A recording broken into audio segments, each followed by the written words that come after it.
Bienvenue dans l'essentiel du dessous des cartes, un sommet pour marquer une nouvelle ère entre Européens et Britanniques. C'est le message qu'ont voulu envoyer hier à Londres Keir Starmer, le Premier ministre du Royaume-Uni, Ursula von der Leyen, la présidente de la Commission européenne, et Antonio Costa, qui préside le Conseil européen.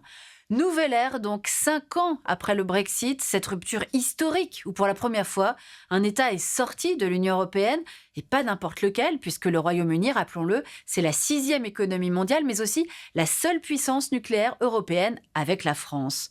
Mais en 2025, la donne a changé. Avec la menace que fait peser Poutine sur l'Ukraine et donc sur la sécurité des Européens, et le retour de Trump à la Maison-Blanche avec son isolationnisme renforcé et sa vision transactionnelle des relations diplomatiques. Résultat, Britanniques et Européens, vous allez voir, ont bien une volonté commune de se retrouver. Sortons nos cartes. Et commençons par nous souvenir de la rupture que fut le Brexit en 2020. Avec la fin de la libre circulation des biens et des personnes et le rétablissement des contrôles migratoires à destination et en provenance du Royaume-Uni.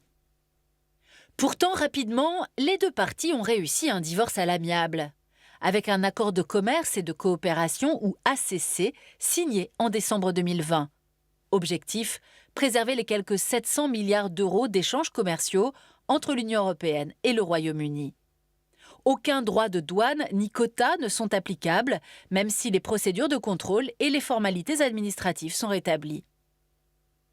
Résultat, en ce qui concerne les exportations et les importations, l'Union européenne est restée de loin le premier partenaire commercial de Londres. Enfin, les pêcheurs européens ont pu continuer de jeter leurs filets au large des côtes britanniques dans cette zone, un sujet sensible, à charge pour eux d'obtenir une licence. Hier à Londres, Britanniques et Européens ont reconduit le principe de ces licences de pêche pour 12 années supplémentaires. En contrepartie, les exportations du Royaume-Uni vers l'Union européenne seront encore facilitées par des contrôles simplifiés aux frontières, notamment pour les produits agricoles et alimentaires. Mais le plus important demeure les retrouvailles entre Européens et Britanniques sur les questions cruciales de sécurité et de défense, avec notamment la coalition des volontaires, qui réunit entre autres Britanniques, Français, Allemands et Polonais pour soutenir Kiev dans le contexte du possible désengagement états-unien. Mais aussi depuis hier, avec la signature d'un pacte comprenant notamment des exercices militaires communs et une coopération en matière de cybersécurité.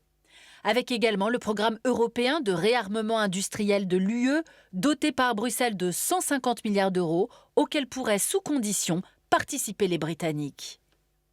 Mais Keir Starmer doit cependant ne pas rouvrir les fractures du Brexit dans un contexte où l'extrême droite britannique, et notamment le parti Reform UK de Nigel Farage, l'homme du Brexit, est apparu victorieux lors des dernières élections locales. Voilà l'essentiel du dessous des cartes, c'est fini pour aujourd'hui. À bientôt.